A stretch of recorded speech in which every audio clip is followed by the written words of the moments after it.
আজ যে সিরিজটি এক্সপ্লেন করব সেটি কোরিয়ান সিরিজ সিগন্যালের রিমেক, যা হিন্দি ভাষায় 11-11 নামে জি5 এ রিলিজ করা হয়েছে। এই সিরিজে টাইম ট্রাভেল করে পাস্ট আর প্রেজেন্ট দুটো টাইমকে একসাথে জুড়ে দেওয়া হয়েছে। কিভাবে সেটা তো এক্সপ্লেন করলেই তোমরা বুঝতে পারবে। ভীষণ ইন্টারেস্টিং এই সিরিজের স্টোরি লাইন। আজ আমি ফার্স্ট এপিসোড এক্সপ্লেন করছি। যদি তোমরা ভালোবাসা দাও নিশ্চয়ই আমি পরের এপিসোডগুলো এক্সপ্লেন করব, আর যদি তা করে দিই সাথে সাথে অ্যাড করে যাব, যা তোমরা ডেসক্রিপশনে পেয়ে যাবে। তাহলে চলো ভিডিওটি শুরু করি। তোমরা অবশ্যই এটাতে ভালোবাসা দিও। কিন্তু সিরিজের শুরুতে আমরা একটা মেলা দেখি, যেখানে একজন লোক ব্যাগ থেকে দেশি মদ বের করে খাচ্ছিল। ওর সামনে তার ছোট ছেলে গিয়ে দাঁড়ায় আর কিছু টাকা চায় মেলাতে ঘোরার জন্য। লোকটি টাকা দিয়েও দেয়। ওই টাকা নিয়ে বাচ্চা ছেলেটি, মেলায় একটা খেলা হয় না, রিং ছুঁড়ে মারতে হয়, যেটা পছন্দ তার ওপর, যদি লেগে যায় তাহলে সেই জিনিসটা তোমার হবে। এই খেলাটাকে কি বলে আমি ঠিক জানি না, তোমরা জানলে কমেন্টে জানিও। সেরকম একটা খেলা খেলতে গেছিল,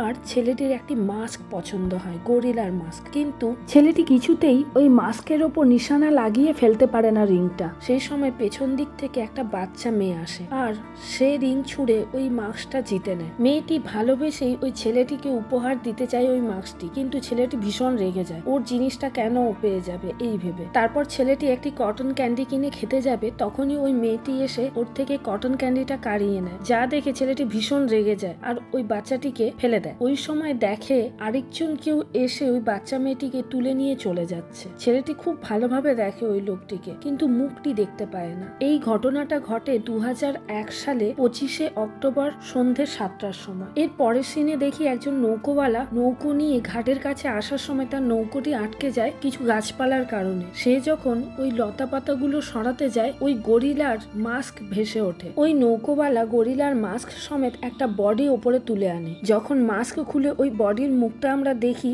সেই বাচ্চা মেয়েটি, যেটিকে তুলে নিয়ে চলে গিয়েছিল আরেকজন লোক। এরপর সিন শিফট করে 15 বছর পরে 2016 সালে 24শে অক্টোবর রাত 9টার সময়, যেখানে একজন রিপোর্টার রিপোর্ট করছে ভারতের সরকার 15 বছর আগের সমস্ত কেসকে ডিসমিস করে দিচ্ছে, যে কারণে দেশের প্রতিটি রাজ্যে খুব ঝামেলা হচ্ছে। যার মধ্যে থেকে দেরাদুনের অদিতি তিওয়ারি, মানে 15 বছর আগে যে মেয়েটি মারা গিয়েছিল, তার মা প্রোটেস্ট করছে তার মেয়ের বিচার এখনো পায়নি বলে। কারণ 15 বছর আগে সমস্ত কেস ডিসমিসড হয়ে গেলে ওর মেয়ের আসামিও সাজা পাবে না। তাই জন্য এখানে আমরা জানতে পারি 15 বছর আগের ওই কেস এখনো সলভ করতে পারেনি পুলিশ। তাই সঞ্জনা তিওয়ারি পুলিশ হেডকোয়ার্টারের সামনে ধর্ণা মঞ্চে বসা অনশনের জন্য। এই খবরটি দেখছিল সমীর ভাটিয়া নামের একজন আইজি, যে 15 বছর আগে এই কেসটিরই দায়িত্বে ছিল আর ইনচার্জ ছিল এই কেসের। প্রোটেস্টের মধ্যে আমরা ইউগ আরিয়াকে দেখি, যে সঞ্জনা তিওয়ারিকে সান্ত্বনা দিচ্ছিল। ইউগ মনে করে পুলিশের অক্ষমতার জন্যই এই কেসটি সলভ করতে পারেনি, তাই ওই প্রোটেস্টের মধ্যেও দাঁড়িয়েছিল। সিন আবার 15 বছর আগে চলে যায়, যেখানে আমরা ওই বাচ্চা ছেলেটিকে দেখি, যে মেলায় কটন ক্যান্ডি কিনেছিল। সে টিভিতে দেখছে অদিতি তিওয়ারিকে কিডন্যাপ করা হয়েছে, আর তার জন্য 5 লাখ টাকা চেয়েছে যারা কিডন্যাপ করেছে তাদের তরফ থেকে। আর খবরে দেখাচ্ছে ওই সময় কিডন্যাপ করেছিল ডাক্তারি পড়ে একজন ছেলে, যার নাম রাঘব নটিয়াল। এই খবরটা দেখে ওই বাচ্চা ছেলেটি তার বাবাকে জানায়, যে তখনও বসে দেশি মদ খেয়ে যাচ্ছিল, যে মেয়েটিকে কোনো ছেলে কিডন্যাপ করেনি, করেছিল একটি মেয়ে। কিন্তু তার বাবা তো কোনো কথাই শোনে না। সিন আবার বর্তমানে ফিরে আসে, যেখানে আমরা ডিএসপি ভূমিকা রাওয়াতকে দেখি, যে এই কেসের ইনচার্জ হয়। সে বলছে বাইরে অদিতি তিওয়ারির কেসের জন্য যে ক্রাউড হয়ে আছে তাকে তাড়াতাড়ি পরিষ্কার করো। যে অফিসারকে অর্ডার দিয়েছিল সেই অফিসার জানায়, তাহলে কি ওদের ওপর লাঠিচার্জ করবো? ভূমিকা জানায়, ওরা ভিকটিমের বাড়ির লোক, কখনো নিজের মাথার ইউজ করো, ওদের ওপর লাঠিচার্জ করলে আমরাই কেসে ফেসে যাব। এই সময় ভূমিকা বলে, 15 বছর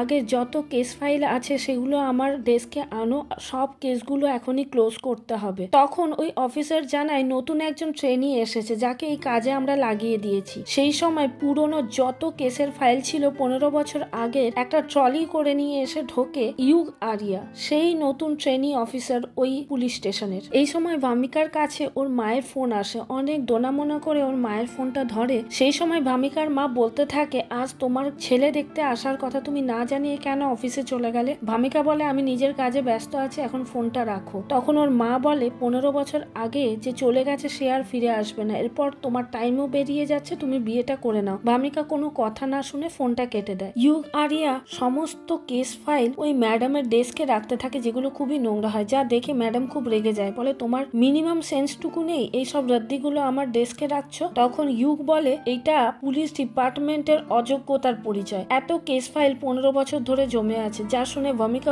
প্রথমে চুপ করে যায়, তারপর তার কাছে থাকা পুলিশ অফিসার বলতে আসে তাকেও খুব অপমান করে ইউগ ঘুষখোর বলে। এইসব শোনার পর ভূমিকা বলে তুমি আমার সামনে দাঁড়িয়ে এত কথা বলছো কি করে? তোমাকে দেখে কিন্তু খুব চেনা মনে হচ্ছে। তখন পাশে থাকা পুলিশ অফিসার বলে এ প্রোটেস্টারের হয়ে টিভিতে ইন্টারভিউ দেয়, কারণ সঞ্জনা তিওয়ারির সাথে ইউগের ফটো বেরিয়েছিল ফ্রন্ট পেজে। যা দেখে ভূমিকা আরো খেপে যায় আর ওকে বলে তুমি এত বড় বড় কথা বলছো আমার সামনে, নিজেই প্রোটেস্টারের হয়ে দাঁড়িয়েছো। এইসব শুনে ইউগ ওখান থেকে বেরিয়ে চলে আসে আর সিন আবার 15 বছর আগে শিফট করে, যেখানে আমরা দেখি মেলায় থাকা বাচ্চা ছেলেটি একটা কাগজের টুকরো নিয়ে ওখানে সমস্ত পুলিশের কাছে ঘুরে যাচ্ছে আর বলছে যে কিডন্যাপ করেছিল ও কোনো ছেলে না মেয়ে, কিন্তু কেউ ওর কথায় পাত্তা দিচ্ছে না। এই সময় ওর সাথে ধাক্কা লাগে শরিয়া নামের একজন পুলিশ ইন্সপেক্টরের সাথে, যাকে দেখে ওখানের কনস্টেবল জানায় স্যার আপনাকে এসপি স্যার ডাকছেন। আর ওই ছেলেটি শরিয়ার হাতে ওই কাগজটা গুজে দিয়ে চলে যায়। এরপর ইন্সপেক্টর শরিয়া যখন এসপি স্যারের কাছে আসে তখন এসপি আর কেউ না সমীর ভাটিয়াকে আমরা দেখি।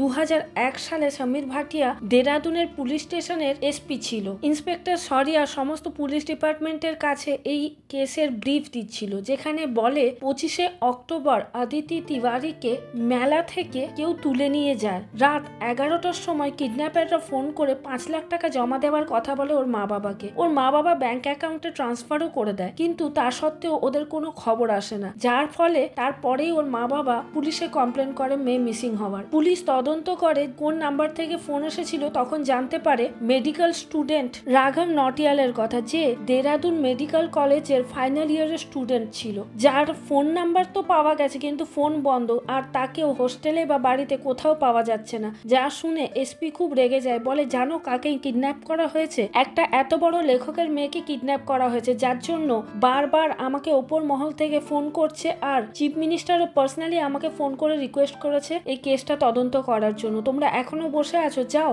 রাঘব নটিয়ালকে যেখান থেকে পারো নিয়ে আসো। এই সময় একজন পুলিশ কনস্টেবল এসে জানায় অদিতি তিওয়ারির বডি পাওয়া গেছে নদীর ধারে, যা শুনে সবাই চমকে ওঠে। এরপর মর্গে অদিতি তিওয়ারির মা বাবাকে ভীষণ কান্নাকাটি করতে দেখা যায়, যা দেখে শরিয়াও খুব আপসেট হয়ে যায়। শরিয়াকে দেখে সঞ্জনা বলতে থাকে তোমরা কি করছিলে এতদিন? আজ আমার মেয়ের মৃতদেহ পাওয়া গেল, তোমাদের জন্য আমার মেয়ে আজ মারা গিয়েছে, তোমরা তোমাদের ডিউটি ঠিকমতো করতে পারোনি। যা শুনে শরিয়া খুব দুঃখ পায় আর অফিসে ফিরে এসে নিজের সমস্ত ফাইল টেবিলের ওপর ছুঁড়ে মারে। তখনই ওর কম্পিউটারের ডেস্কের ওপর একটা স্টিকি নোট দেখে 3 নভেম্বর পঞ্চচুলি টেক্সটাইল মিল, আর পাশে একটা ওয়াকি টকি পড়ে থাকে। এরপর শরিয়া অদিতি তিওয়ারির কেসের ফাইল নিয়ে বেরোতেই যাবে, সেই সময় ভূমিকা এসে ঢোকে ওর চেম্বারে আর বলে আজ থেকে আমি পোস্টে জয়েন করছি। যা শুনে শরিয়া বলে আজকে তোমার জন্য খুব স্পেশাল একটা দিন, যদিও আমার দিনটা ভালো না, তাও তোমার জন্য বেস্ট উইশেস রইলো, আর ওখান থেকে বেরিয়ে চলে যায়। ভূমিকা আর শরিয়াকে একসাথে দেখে মনে হয় এদের দুজনের মধ্যে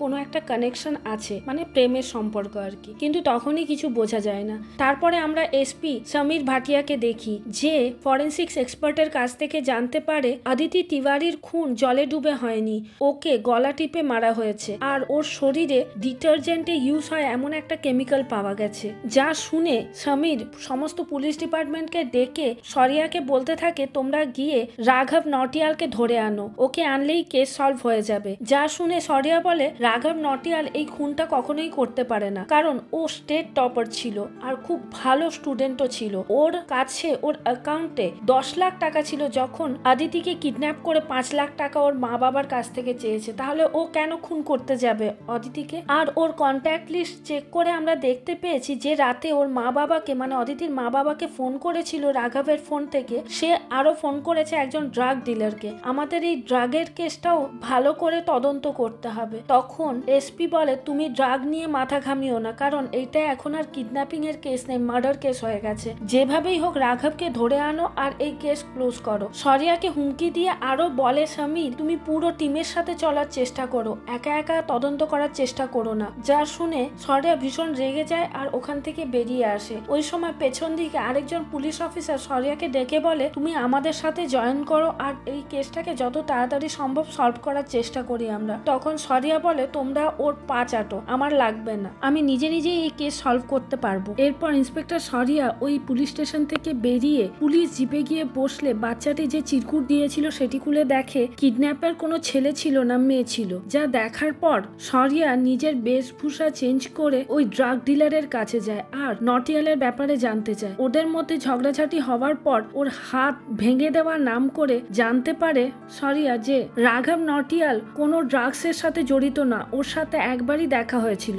রাঘবের যে গার্লফ্রেন্ড সেই এই ড্রাগ ওর কাছ থেকে নিয়ে গিয়ে কলেজে বেচে দেয়, কিন্তু ওর নাম ঠিকানা কিছুই জানে না ওই ড্রাগ ডিলার। আর এ কথাও বলে পাঞ্চুলি টেক্সটাইল মিলে কিছু হয়তো পাওয়া যেতে পারে ওর ব্যাপারে, সে ঠিক মতো জানে না। এরপর আমরা আরিয়াকে দেখি, মানে 15 বছর পরে ফিরে আসি, যেখানে আরিয়া আদিতি তিওয়ারির কেস ফাইল নিয়ে বসেছিল, কারণ ওকে ভূমিকা খুব অপমান করে, বলে তুমি নিজে একটা কেস সলভ করে দেখাও, তারপরে এত বড় বড় কথা বলবে। তাই জন্য ইউগ সমস্ত কেস ফাইলে দেখে ডিটারজেন্টের কোনো সলিউশন ওর মধ্যে পাওয়া গিয়েছিল আদিতির শরীরে। এই সময় আমরা শরিয়াকে দেখি 15 বছর আগে পাঞ্চুলি টেক্সটাইল যেটা বন্ধ পড়েছিল অনেকদিন ধরে তার ভেতরে ঢুকছে। অন্যদিকে ইউগ আরিয়া যে অফিসে বসে কাজ করছিল ওর ওখানেও লাইট জ্বলছে নিভছে আর হাওয়া দিয়ে সমস্ত জানালা বন্ধ হচ্ছে খুলছে। পুলিশ স্টেশনেও তখন কেউ থাকে না। আর সেই সময় 15 বছর আগে শরিয়া ওই মিলের ভেতরে ঢুকে রাঘব নটিয়ালের বডি আবিষ্কার করে, যার হাতে সিরিঞ্জ ছিল, যা দেখে ও ওয়াকি টকিতে ফোনে জানাতে থাকে রাঘব নটিয়ালের ডেড বডি আমি পেয়ে গেছি, যা পাঞ্চুলি টেক্সটাইল মিলের ভেতরে পড়ে আছে। আর এই ওয়াকি টকিটা কানেকশন হয় 15 বছর পরে ইউগ আরিয়ার কাছে, যে ওয়াকি টকিটা ইউগ যেখানে কাজ করছিল তার সামনেই পড়েছিল, যার আওয়াজ শুনে ইউগ ভেতরে গিয়ে দেখে ওয়াকি টকি থেকে কোনো আওয়াজ আসছে। আর তখন ইউগ জানতে চায় তুমি কে বলছো। তখন ওপার থেকে মানে 15 বছর আগে শরিয়া বলতে থাকে তুমি তো আমাকে খবরটা দিয়েছিলে, তুমি বলছো আমি কে বলছি। অন্যদিকে ইউগ কিছু বুঝতে পারে না, আসলে এখানে 15 বছর আগের কল 15 বছর পরে ইউগের কাছে আসছে, তাই ও কিছু বুঝতে পারছে না। যাই হোক, ওই সময় শরিয়ার কাছে পেছনে এসে কেউ মাথায় মারে। 15 বছর পরে 2016 সালে ইউগ আরিয়া যে ওয়াকি টকিতে কথা বলছিল সেই সময় আলো জ্বলা নেবা যেগুলো করছিল সব বন্ধ হয়ে যায়। আর আরেকজন পুলিশ কনস্টেবল এসে জিজ্ঞাসা করে তুমি এখানে কি করছো, আর এই ওয়াকি টকিটা এখন অ্যান্টিক পিস, একে নিয়ে কার সাথে কথা বলছো। তখন ইউগ বলে এটাতে একজনের ফোন এসেছিল, আমি তার সাথেই কথা বলছিলাম, শরিয়া নামের কোনো একজন অফিসার, তোমরা চেনো। তখন হাসতে থাকে, বলে বেশি নেশা করে নিয়েছো নাকি, এই ওয়াকি টকি কবে থেকে বন্ধ পড়ে আছে, আর এই ওয়াকি টকিতে ব্যাটারিও নেই, কথা বলবে কি করে। তখন ইউগের মাথা ঘুরতে থাকে, সে আবার আদিতি তিওয়ারির কেস ফাইল দেখে যেখানে ওই পাঞ্চুলি টেক্সটাইল মিলের উল্লেখ আছে, তাই নিজেই সে বাইক নিয়ে ওই টেক্সটাইল মিলের কাছে যায় আর ভেতরেও ঢোকে। ওই মিলটি 15 বছর পর পুরো পোড়ো বাড়ির মতো হয়ে গেছিল, চারিদিকে লতা পাতা সব ভর্তি হয়েছিল, ঝুল জমে গিয়েছিল। সবকিছু সরিয়ে অন্ধকার মিলের মধ্যে ঘুরতে ঘুরতে এমন একটা জায়গায় আসে যেখানে প্রথমে শরিয়া দাঁড়িয়েছিল, কিন্তু ওই গেটটা বন্ধ ছিল। কিছু চামচিকে ওর ওপর হামলা করার পরে ওই গেটটাতে ধাক্কা দিতেই খুলে যায় আর টর্চ পড়ে কঙ্কালের ওপর, যা দেখে ও ভয় পেয়ে ওখান থেকে দৌড়ে চলে আসে বাইরে। আর এখানেই এপিসোড 1 শেষ হয়। ভালো লাগলে লাইক শেয়ার সাবস্ক্রাইব অবশ্যই করো। তোমরা অনেকেই আমার ভিডিও দেখছো কিন্তু সাবস্ক্রাইব করছো না। আমার চ্যানেলটিকে এগিয়ে নিয়ে যাওয়ার জন্য তোমাদের সাবস্ক্রিপশন অবশ্যই লাগবে। প্লিজ তোমরা যারা দেখছো একটু সাবস্ক্রাইব করে দিও, এটা আমার একমাত্র রিকোয়েস্ট তোমাদের কাছে, প্লিজ।